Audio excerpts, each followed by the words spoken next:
Hai hai Besti, bertemu lagi di Celebrity Fresh.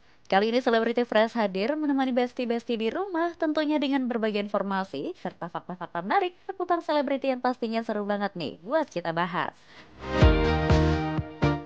Informasi kita awali dengan informasi dari Nikita Mirzani yang tak ada habisnya jadi sorotan publik belakangan ini. Salah satunya Nikita Mirzani yang menolak pakai rompi hingga borgol, sukses menyita perhatian Hotman Paris. Kira-kira seperti apa tanggapan Bang Hotman melihat sikap Nikita yang dinilai arogan itu, Besti? Daripada penasaran, langsung saja ini dia informasinya.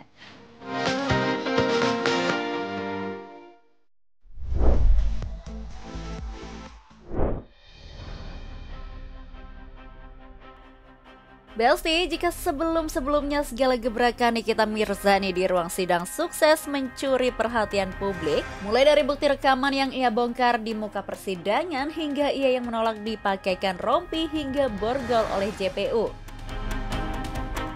Melihat reaksi Nikita tersebut, sejumlah pihak mengatakan JPU tak seharusnya melakukan pemaksaan kepada terdakwa, karena menurut mereka Nikita belum sepenuhnya terbukti bersalah dalam kasus pemerasan yang dilaporkan Reza Gladys.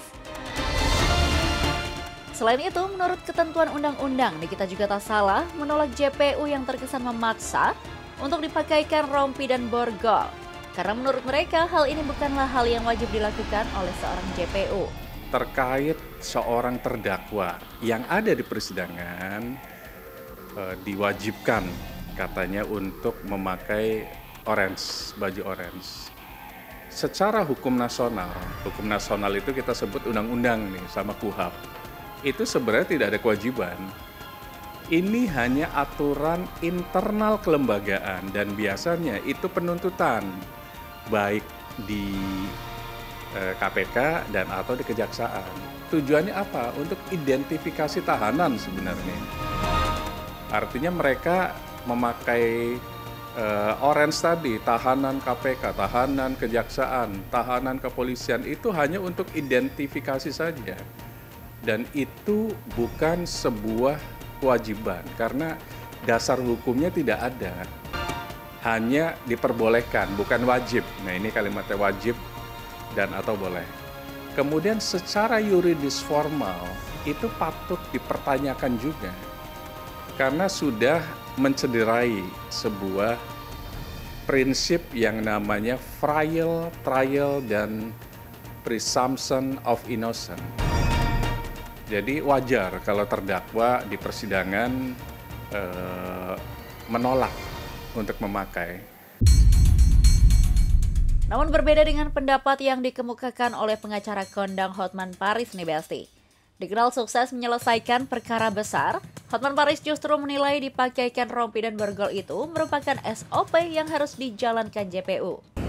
Memakai jaket itu kan memang standar SOP. Ya, SOP. Lembong nggak lihat lo, udah lulusan Harvard, ya mantan Menteri Perdagangan, di borgol, jaketnya juga ada kan? Dia kan Thomas Lembong kan setiap sidang. Ya. Memang itu SOP, kita nggak bisa lawan, itu memang sudah hukum positif. Selain itu, Hotman Paris juga menyoroti sikap Nikita yang suka marah-marah di muka persidangan. Menurut Hotman, hal tersebut justru akan memperberat hukuman Nikita nantinya. Dengan begitu, ia menyarankan kepada Nikita dan kuasa hukumnya agar fokus pada pokok permasalahan yang selama ini mereka perjuangkan.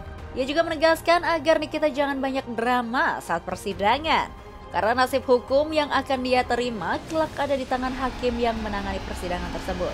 Aku bilang sama mereka, lu mau teriak-teriak apapun di sidang tentang cara suruh pakai jaket di borgol, itu tidak akan dipertimbangkan oleh hakim.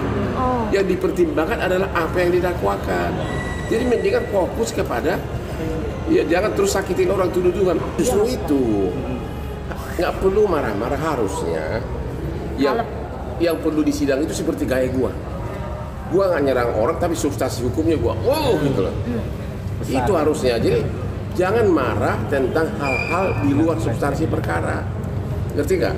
Coba lihat gua kalau bersidang, ya gua fokus kepada itu, fokus benar-benar. Gua saksinya pun bisa gua langsung to the point, ya. Jangan hal-hal yang begitu. Harusnya nih kita ya fokus ke arah, hey, skincare kamu dulu begini. Nah, kau punya kelemahan kan? Makanya kamu suruh aku untuk tidak bocorin. Berarti impas dong, ya kan? Berarti kau bukan korban. Kenapa? Kau kelemahan kamu gua tutupin, kau happy, kau kasih gua aku. Ya kalau kau impas tidak rugi, malah gua lindungin kamu, kok jadi pelapor gitu caranya harusnya, ya kan? Harusnya fokus ke sana, fokus skincare-nya itu di mana satu-satu rakyat, ya. Agar kalaupun misalnya di tingkat pertama kalah, masih ada banding kasasi PK, masih ada.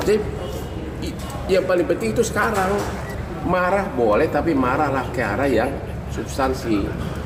Kalau ya boleh marah kalau misalnya JPU motong-motong, tapi protes. Majelis hakim gitu, kayak teriak gitu loh. Jangan serang orangnya. Saya keberatan begini. Itu substansi. Kalau itu boleh teriak. Jangan bikin sakit hati semuanya, termasuk hakimnya. Toh nasib kamu di tangan dia. Kayaknya Bang Hotman udah mulai geram melihat perkara Nikita dan Reza Gladys ini ya Besti. Kalau udah geram, kenapa Bang Hotman gak turun tangan aja nih Besti? Aku juga nggak bisa lah, udah dipegang orang. Janganlah, perkara gue terlalu banyak. Ya perkara gue terlalu banyak. Malah saya mau suruh si Rasman jadi asisten gue agar ada perkaranya. Kasihan dia. Ya minggu lalu, ya minggu malam pas gue lagi gini-gini di klub kita di Bali, ya jam 12.30 malam, tiba-tiba Nikita telepon. Iya. Nikita. Iya. Itu langsung dari Nikita ya. Iya kan ada 2 nomornya. Iya kan? Apa Bu? Ya gue nggak karena gue suara bising kan. Kayaknya gue bilang aku nggak bisa bicara karena memang aku lagi di klub kan. Akhirnya oke, lain kali deh, itu aja terakhir. Jadi nggak, saya dia hubungi gue lagi. Tuh ya Besti, bukannya Bang Hotman gak mau ya, tapi karena Bang Hotman gak menangani kasus tersebut dari awal.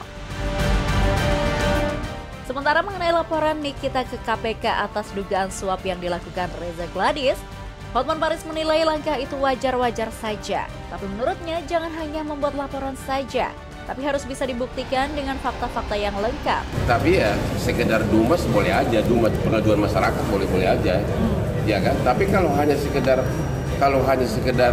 pembicaraan aja ya nggak cukup dong. Tentu orang yang bicara di dalamnya kan akan bantah. Kan itu kan baru omongan doang kan. Ya kan tidak ada tindak pidana penyuapan kalau tidak ada perbuatan konkret pelaksanaannya. Bukan hanya Bang Hotman yang buka suara nih Belsti, tapi KPK melalui jubir mereka juga turut menjawab penasaran publik soal laporan Nikita tersebut. Menurut Budi Prasetyo, pihaknya benar telah menerima laporan dari Nikita Mirzani. Namun pihaknya tak ingin gegabah dalam mengambil langkah. Maka dari itu, pihaknya harus melakukan tindak lanjut hingga verifikasi terlebih dahulu. Dan setelah itu, jika barang bukti cukup membuktikan adanya pelanggaran hukum, pihaknya akan mengambil langkah hukum selanjutnya. Setiap laporan aduan masyarakat, kami akan tindak lanjuti, kami akan telaah dan verifikasi apakah ada atau tidak dugaan tindak pidana korupsinya. Ya, kemudian akan kami lanjutkan verifikasinya apakah jika ada itu termasuk kewenangan KPK atau bukan. Tidak semua laporan aduan masyarakat itu ujungnya adalah ke penindakan. Ya, bisa juga laporan masyarakat kemudian setelah dilakukan telaah, verifikasi, analisis ya, ternyata tindak lanjutnya bisa juga ke pencegahan, bisa juga ke penyidikan, bisa juga ke organisasi supervisi yang untuk perbaikan di internal instansi yang bersangkutan. Nah, semua hal itu kan terbuka karena kita lihat dulu seperti apa laporannya.